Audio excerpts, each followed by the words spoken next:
얼마 전 정부가 앞으로 진행될 세계무역기구 협상에서 우리나라의 개발도상국 지위를 주장하지 않기로 했습니다.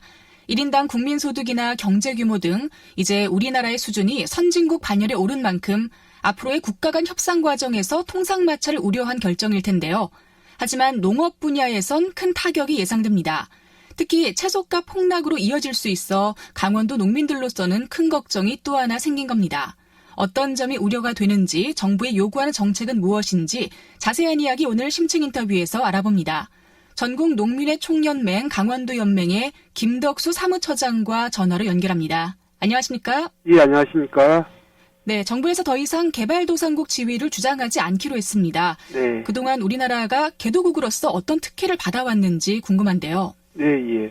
저희가 WTO 강요회 협상 때마다 개도국 지위를 유지하면서 대표적으로 한 두 가지 정도 이렇게 특혜 요구를 받아왔습니다. 첫 번째는 이제 관세율 문제에 있어서 높은 관세율을 적용할 수 있게끔 자국 농업을 보호하기 위해서 높은 관세율을 유지할 수 있는 그런 주장을 해왔었고요. 또 하나는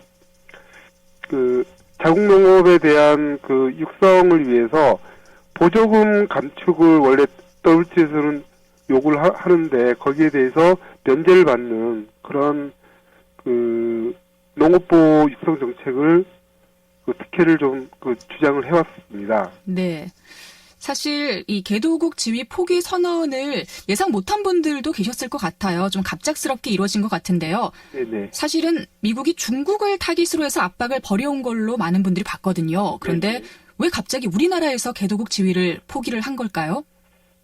저도 그게 좀 의아스러운데요. 작년 하반기부터 개도국 지위에 대한 이야기들이 좀 흘러나오긴 나왔어도 네. 정부 관계자나 농식품부 관계자들 얘기를 들어보면은 한국은 직접적으로 이렇게 압박을 좀 받고 있지 않다. 오히려 중국이 오히려 압박을 많이 받고 있기 때문에 저희는 대한민국 어쨌든 간에 현재 우리 한국 농업의 상황을 고려해서 개도국 지위를 포기하는 상황은 없을 거라고 저희도 알고 있었는데 갑자기 지난 6월 달에 아마 미국 트럼프 대통령이 직접적으로 한국을 언급하면서 개도국 지위를 포기해야 되는 거 아니냐라고 언급한 것이 아마 계기가 된 것 같습니다. 그렇군요. 네네. 이제 우리나라가 이렇게 개도국 특혜를 포기하게 되면 우리 강원도 농민들에게도 어떤 영향이 미치는지가 중요하잖아요. 네네. 채소값이 폭락할 거라고 하는데 어느 정도 예상하시고 계시나요? 아마 지금 높은 관세로 매겨지던 배추나 무 이런 채소가 아마 관세율 지금 당장 올해나 내년에는 당장 영향이 없을지 몰라도 네. 몇 년 안에 아마 WTO 협상 과정에서 채소에 대한 관세율이 무척 낮아지게 되고 그렇게 되면 아마 연이은 국내산 채소값도 아마 폭락을 하게 되지 않을까라는 좀 생각이 들고요. 그렇게 되면은 아마 채소 농사를 가장 많이 짓는 우리 강원도 농민들이 가장 큰 피해를 입는 그러니까 당장 이게 포기 선언을 했다고 해서 올해 내년만 보는 것이 아니라 향후에 5년 안에 저는 이 포기 선언의 후과가 나올 거라는 좀 생각을 하고 있습니다. 네.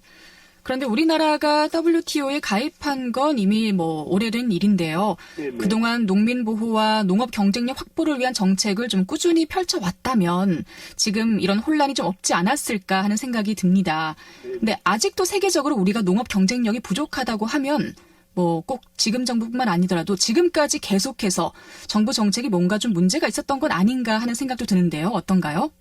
저희 나라가 아마 1995년도에 WTO가 출범할 당시에 가입을 했는데요.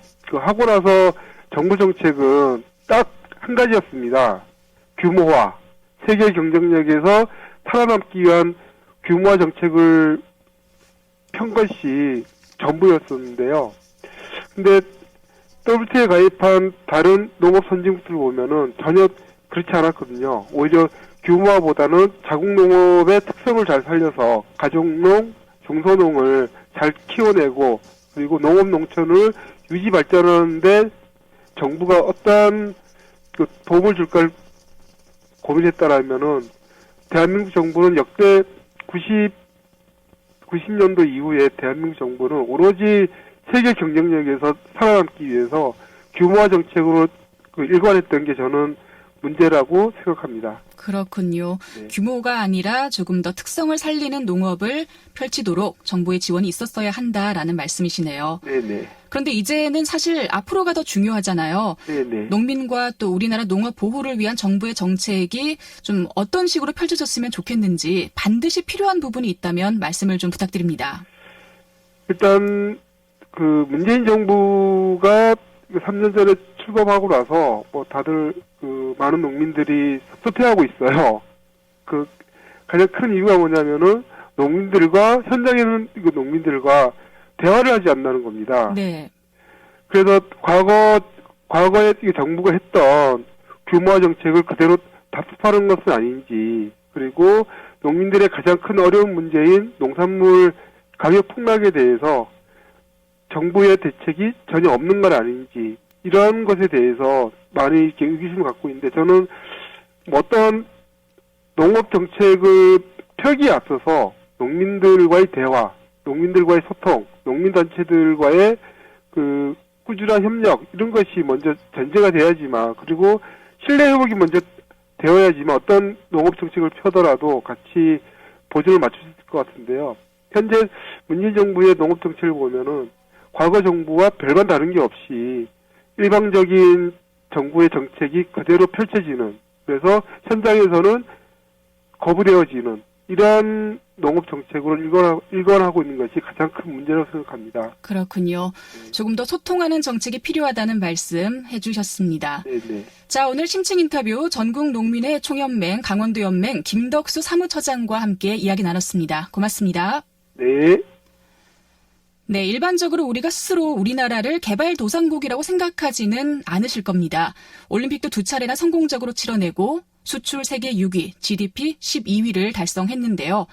하지만 실제적으로 이제 개도국으로서의 지위를 내려놓으면서 여러 가지 변화들을 맞이하게 됐습니다. 큰 파장이 없도록 대비를 잘 했으면 좋겠습니다. 10월 29일 화요일 라디오 동서남북, 오늘 순서는 여기서 마치겠습니다. 지금까지 기술 신종엽, 구성 정재익, 진행의 김서영이었습니다. 함께해 주신 여러분 고맙습니다. 저는 내일 다시 인사드리겠습니다.